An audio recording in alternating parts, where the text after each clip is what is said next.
Hello learners, कैसे हैं आप सब? उम्मीद है कि अच्छे होंगे। आप सबका एक बार फिर से स्वागत है ऑल रिसर्च एप्टीट्यूड की पीवाईक्यू सीरीज में, जिसमें हम हर एक वीडियो में 10 क्वेश्चंस करते हैं। तो देखते हैं कि आज के हमारे 10 जो क्वेश्चंस हैं वो कौन कौन हैं। आपकी जानकारी के लिए बता दूं कि इससे पहले हम अराउंड 270 क्वेश्चंस कर चुके हैं इस पीवाईक्यू सीरीज में।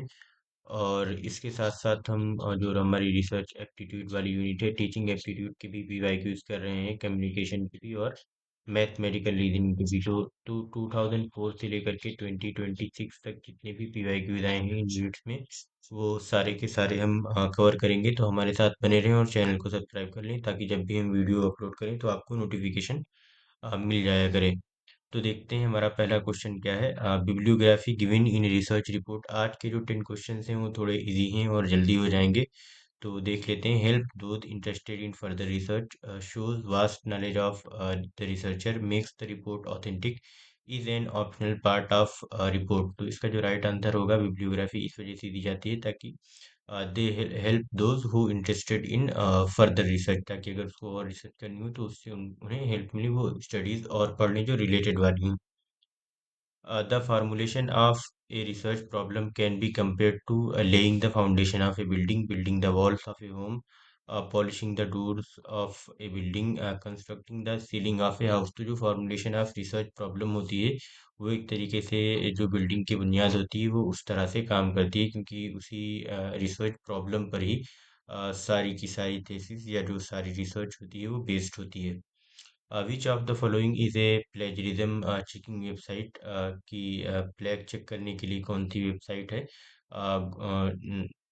गो Turnitin dot com, ResearchGate dot com, editorial dot Elsevier dot com या ग्रामरली डॉट कॉम। तो देखिए इसके दो आंसर राइट हैं। टर्निटिन, जो अब ऑथेंटिकेट के नाम से भी जाना जाता है, टर्निटिन का नाम बदल चुका है, ऑथेंटिकेट हो चुका है। तो अगर कभी पूछे एग्जाम में तो आप जान जाएं, ऑथेंटिकेट या टर्निटिन, दोनों इससे जो है हम प्लेग चेक कर सकते हैं और ग्रामरली से भी प्लेग चेक कर सकते हैं। तो इसके जो राइट आंसर है, ए एंड डी दोनों होंगे। लेकिन अगर क्वेश्चन इस तरीके से आ जाए साथ में तो आप हमेशा टर्निटिन को ही क्लिक करना, बाकी सही दोनों हैं।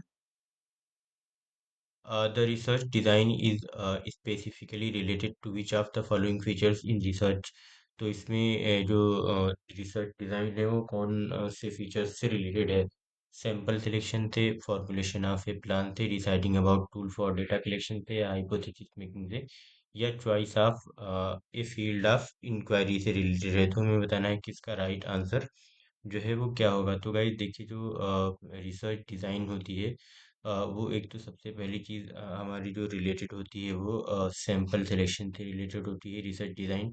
और फिर दूसरी है, अब हम कह लें कि फॉर्मुलेशन ऑफ प्लान से भी रिलेटेड होती है। और फिर ये जो थर्ड है, deciding about the tool for data collection, तो ये भी एक तरीके से रिसर्च डिज़ाइन में आता है, जिसमें हम चीज़ें करते हैं ताकि हमारी जो रिसर्च है वो अच्छे से कैरी ऑन हो सके। बाकी जो हाइपोथेसिस मेकिंग है ये रिसर्च डिज़ाइन से रिलेटेड नहीं है। और choice of a field of inquiry इससे भी रिलेटेड नहीं है। आप किसी भी फील्ड की में इंक्वायरी करने के लिए उसको सिलेक्ट कर सकते हैं, वो रिसर्च डिज़ाइन में नहीं आएगी। रिसर्च डिज़ाइन के जो मेन पार्ट्स हैं वो ये तीन हैं ऊपर वाले: sample selection, formulation of a plan, और deciding about the tool for data collection. Next question है, mailed questionnaires, observation, interview and collective questionnaire are instances of, यानी कि ये जो सारी चीज़ें हैं किसके एग्जांपल्स हैं? Secondary sources, personal sources, primary sources and tertiary sources. तो इसका जो राइट आंसर है वो primary sources. Through which research method the manipulation of an independent variable and its effect on dependent variable is examined with reference to a hypothesis under controlled conditions: ex post facto, descriptive research, case study research, या experimental. देखिए यहाँ पर under controlled condition था, है ना, जब भी जहाँ पर डिपेंडेंट इंडिपेंडेंट वेरिएबल्स में कंट्रोल्ड का हो या मैनिपुलेशन का कंसेप्ट आए, तो इसका मतलब ये है कि वो एक्सपेरिमेंटल रिसर्च वहाँ पर कंडक्ट की जा रही है। तो इसका राइट आंसर हो जाएगा experimental research. A hypothesis should be conceptually convoluted, complex and generic. Complex, tough and general, simple, clear and specific, obscure, complicated and simple। तो जो आपकी हाइपोथेसिस है वो बहुत सिंपल, क्लियर और स्पेसिफिक होनी चाहिए। during research, while recording observations, if an observer rates an individual based on the rating given in another aspects of interaction, this is termed as the evaluation effect, tendency error of central halo effect या categorical effect. तो इस तरह की जो tendency होती है guys उसको हम बोलते हैं हेलो इफेक्ट। ठीक, option C will be the right. तो जब भी हम रिसर्च कर रहे हो, तो जो भी हम ऑब्जर्वेशन रिकॉर्ड कर रहे हो, तो जो इंडिविजुअल होता है, तो किसी और एस्पेक्ट में अगर हम इंटरेक्शन करते हुए उसको रिकॉर्ड को या चीज़ों को ऑब्जर्व करते हैं तो उसको हम बोलते हैं हेलो इफेक्ट। नेक्स्ट क्वेश्चन बहुत अच्छा है, देख लेते हैं। In which of the following research studies interpretation and meaning get more attention than formulations of generalization. देखिए, जनरलाइजेशंस की जब भी बात आएगी कि हम रिसर्च के थ्रू कुछ रिसर्च कंडक्ट करेंगे और उसके थ्रू हम चीज़ों को जनरलाइज करते हैं, यानी कि वो किसी और दूसरे सेम सिनेरियो में अगर वो कंडीशन दी जाए तो वो सेम रिसर्च अप्लाई होगी। तो जनरलाइजेशंस की तरफ हम कौन सी रिसर्च में जाते हैं, वो होती हैं क्वांटिटेटिव रिसर्च, जहाँ पर क्वांटिटेटिव रिसर्च कंडक्ट की जा रही हो। तो देख लेते हैं हमारी इसका मतलब क्वालिटेटिव रिसर्च यहाँ पर हमें सिलेक्ट करना है, क्योंकि in which of the following research studies interpretation and meaning get more attention than formulation of generalization, यानी यहाँ पर इंटरप्रिटेशन पे फोकस किया जाता हो, मीनिंग पे फोकस किया जाता हो। तो देखते हैं कौन इसका जो राइट आंसर है गाइस वो क्या होगा। तो इसका जो हिस्टोरिकल रिसर्च है उस पे इंटरप्रिटेशन पे हम बहुत ज़्यादा फोकस करते हैं, ये तो सही बात है। और जो सर्वे स्टडीज़ होती हैं उसमें ज़्यादातर हम जो वो होता है जनरलाइजेशंस के ऊपर फोकस करते हैं या क्वांटिटेटिव बेस्ड होती हैं। फिलोसफिकल रिसर्च में हम मीनिंग्स और इंटरप्रिटेशन पे ज़्यादा ध्यान देते हैं। अगेन एथनोग्राफिक, जिसमें हम लोगों के इंटरेक्शन, कल्चर और किस तरीके की जो रियलिटीज़ होती हैं उसको हम डिस्कस करते हैं। बाकी जो हाइपोथेटिको डिडक्टिव स्टडीज़ हैं ये सब क्वांटिटेटिव का पार्ट है, और एक पोस्ट फैक्टो स्टडीज़ भी। तो आपका जो राइट आंसर हो जाएगा वो 1, 3 एंड 4, ऑप्शन डी। नेक्स्ट और लास्ट क्वेश्चन है आज की इस वीडियो का। The study of why does stressful living result in heart attack can be classified as descriptive research, explanatory research, correlational research और फिजिबिलिटी। और तो गाइस इसका जो राइट आंसर होगा वो होगा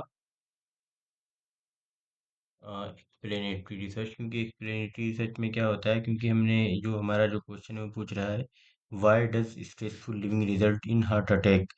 क्योंकि जो एनी कोई सी भी जो स्टडी होती है दैट सीक्स एक्सप्लेन कॉज और effect relationship, for example why one phenomenon leads to another, falls under explanatory research. ठीक।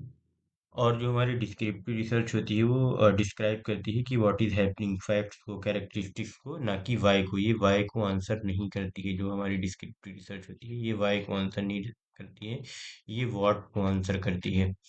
ठीक। और जो हमारी एक्सप्लेनेटरी रिसर्च होती है ये वाई को आंसर करती है कि कोई फिनोमिनन क्यों हो रहा है। और बाकी जो कोरिलेशनल रिसर्च होती है examines association, it examines association, यानी कि किसी चीज़ के बीच क्या रिश्तेदारी है, क्या रिलेशन है किसी दो वेरिएबल्स के बीच में। ठीक। और जो हमारी फिजिबिलिटी रिसर्च होती है तो इसमें हम प्रैक्टिकलिटी को चेक करते हैं या वायबिलिटी को चेक करते हैं कि एक गिवन टाइम फ्रेम में और लिमिटेड रिसोर्सेज में उस रिसर्च को कंडक्ट किया जा सकता है कि नहीं किया जा सकता है। तो ये हम प्रैक्टिकलिटी से रिलेटेड है, या कह लीजिए कि ये वायबिलिटी से रिलेटेड है। ठीक है। तो इसका जो राइट आंसर हो जाएगा वो एक्सप्लेनेटरी रिसर्च है। तो गाइस ये हमारे 10 क्वेश्चन से आज के। तो मिलते हैं नेक्स्ट वीडियो में आपसे, तब तक के